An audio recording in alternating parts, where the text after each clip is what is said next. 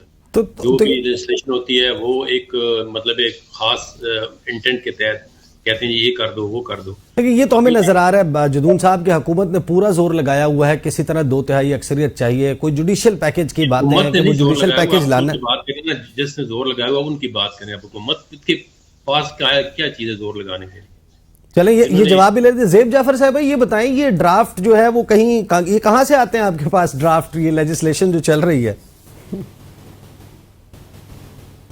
پتہ نہیں جی، یہ امپریشن کہاں سے آیا ہے کہ ہمیں جو ہے اسپون فیڈ کیا جاتا ہے.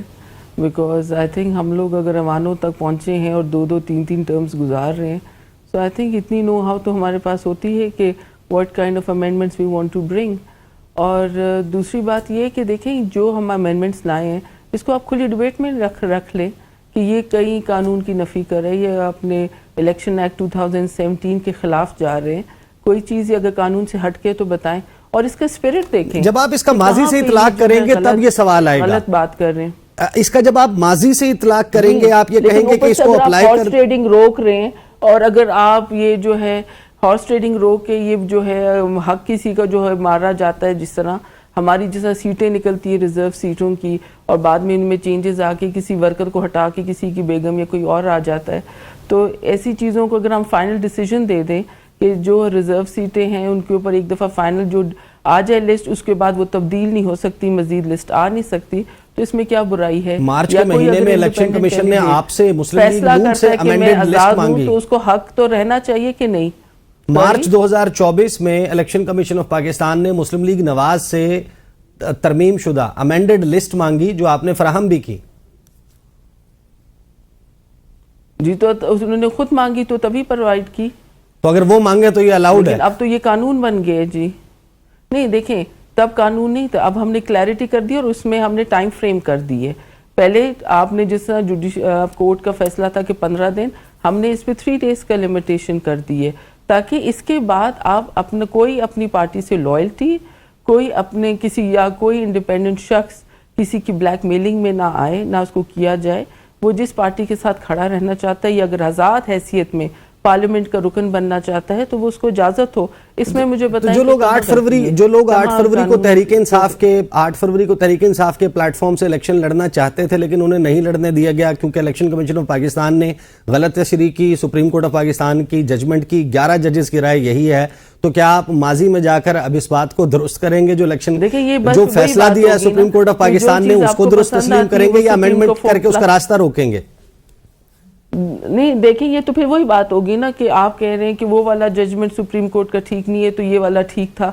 یہ تو اپنے مطابق میں رائے نہیں دے رہا، یہ ججز نے 11 سپریم کورٹ کے آنریبل ججز نے بشمول چیف جسٹس، اگر وہ ججز کی رائے تھی تو اس میں پارلیمنٹ کا تو کوئی رول نہیں تھا نا.